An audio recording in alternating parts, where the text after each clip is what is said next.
토르크는 불을 상징하고 있습니다. 때문에 물의 길이라 이름 지은 2편과는 상반되는 속성을 가지고 있는데요. 1편의 끝에서 제이크는 지구인들을 추방하면서 이제 평화의 시대가 왔으니 토르크는 필요하지 않다며 보내주었습니다. 하지만 전쟁은 다시 시작되었는데요. 3편에는 화산에 살면서 불을 숭배하는 재해종족이 나올 거라고 하는데, 그럼 토르크 막토는 3편에서 다시 부활할 수 있는 걸까요? 아니 그런데 화산에 산다는 이 부족은 왜 불의 부족이 아니라 재해 부족일까요? 오늘은 1편부터 보여진 불의 길을 따라 토르크 막토가 실종된 진짜 이유를 해석하는 한편 3편의 내용을 추리해보도록 하겠습니다.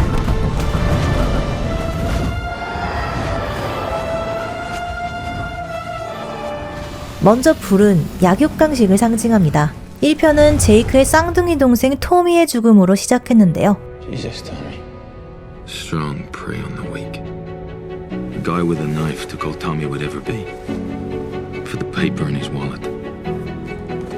군인 출신인 제이크는 세상을 약육강식의 시선으로 바라보는데, 호프집에서 일어난 소란과 동생의 죽음을 두고 이 세계는 약육강식의 세계다, 약자는 강자에게 잡아먹힌다고 비판적으로 바라보죠. 이때 토미의 시체가 안치된 영안실에는 불꽃들이 보이고 제이크는 고요한 분노를 태우면서 토미의 시체를 화장하는데, 죽은 토미를 감싸던 불길이 판도라에 도착한 제이크의 모습으로 바뀌면서 영화는 불의 세계에서 물의 세계로 우리들을 인도했습니다. Out there beyond that fence, every living thing that crawls, flies or squats in the mud wants to kill you and eat your eyes for jujubes. 약육강식은 군사적 사고방식으로 약탈자들이 세상을 보는 방식이기도 합니다. 약자들의 분노를 대변하면서 강자 중심으로 돌아가는 세상을 꼬집는 말이기도 한데, 사실 그 이면에는 모순적이게도 힘에 대한 강한 열망이 자리하고 있습니다. 쿼리츠의 트레이드마크인 발톱 흉터는 판도라의 사나운 생존 환경을 강렬하게 주입시키지만, 머리에 이런 상처를 입고도 판도라에 남아있는 근성과 강한 힘을 상징하기도 하죠.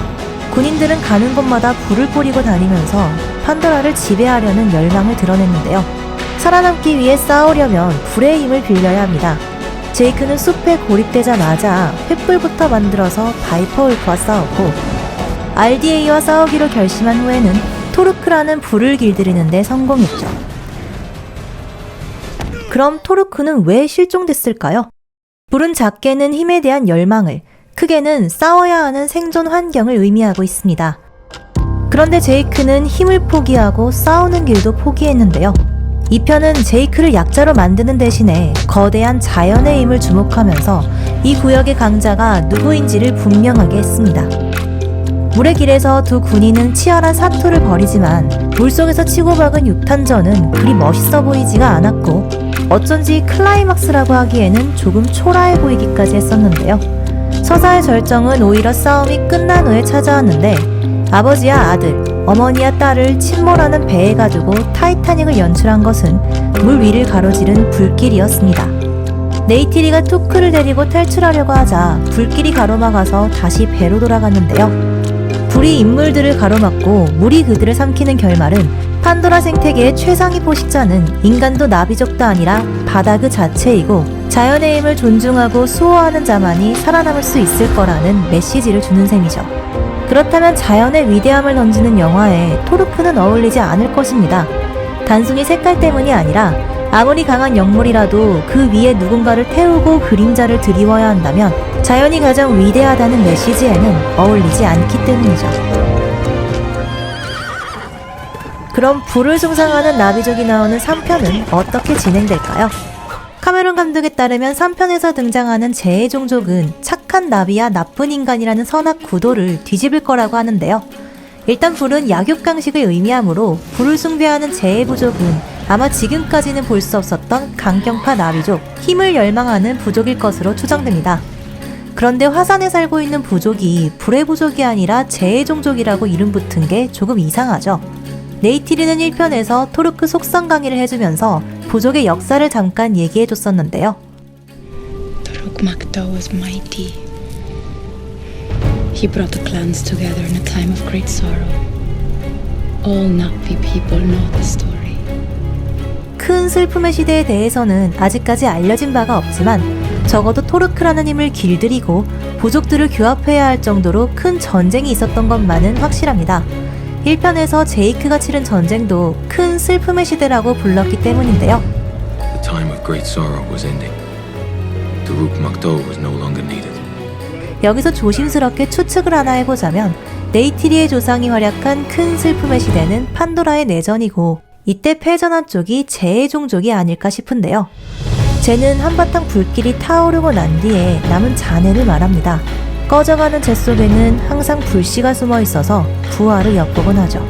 두 가지 힘이 부딪힌 전쟁에서 불이 패배한 이후 재기할 기회를 노리면서 엎드려 있던 게 아닌가 싶은데요. 공개된 바에 따르면 3편의 제목은 씨앗 운반자. 여기서 씨앗은 당연히 에이와의 뜻을 전하는 신성한 나무의 씨앗인데 새삼스럽게 에이와를 따르는 사람이 주인공이라는 걸 짚어주는 게 특이하죠. 카메론 감독이 설립한 영화사 라이트 스톰 엔터에서는 판도라에 대한 가이드북을 출판했었는데요. 여기에는 나비족이 지켜야 하는 에이와의 3가지 규칙에 대한 설명이 나와 있습니다. 해석해보면 성곽을 짓지 않고 운송수단을 만들지 않으며 무기나 경작도구를 만들지 않는다 라고 읽히는데요. 다시 말해 자연을 지배하지 않는다는 규칙인 셈이죠. 그런데 지구의 역사를 떠올리면 거의 필연이 아닐까 싶을 정도로 세계 곳곳에서는 수렵과 채집의 시대를 지나 청동기와 철기, 농경의 시대로 나아갔습니다. 하지만 지금까지 접한 나비족들은 자연 속에서 살아가되 자연을 개발하지 않는 삶을 지향하고 있죠. 불은 철을 길들이는 힘이기도 한데요. 제의 부족은 A와의 규칙에 반대하고 자연을 지배하는 힘을 쫓았던 게 아닌가 이렇게 생각해봅니다. 이 나쁜 나비족을 무찌르기 위해 인간들과 제이크의 연합이 예상되고 있습니다. 자연을 존중하는 친 에이와와 약육강식의 반 에이와가 싸우는 전쟁에서 에이와가 선택한 토르크 막토는 다시 부족들을 규합해서 올바르게 강한 힘이 무엇인지 참교육을 시켜줘야겠죠. 이 전투에서 제이크는 쿼리치아 연대의 동족의 배신자라는 오명을 씻고 마침내 인간들도 툴쿤 라이더가 돼보는 그런 전개 기다려보도록 하겠습니다. 역사적으로 가장 흥행한 영화 10편에 카메론 감독의 이름만 3번이 새겨졌습니다. 5편까지의 제작은 확정이 되었고 5편은 나비족이 지구로 올 거라는 정보가 공개되었는데요. 더 이상 사람이 살기 어렵다는 지구에도 교감의 씨앗이 싹 틀 수 있을지 벌써부터 기대가 되네요. 엄청난 스케일의 세계관으로 시각적인 즐거움과 해석하는 재미까지 보여주는 영화 아바타 불의 길 해석이었습니다.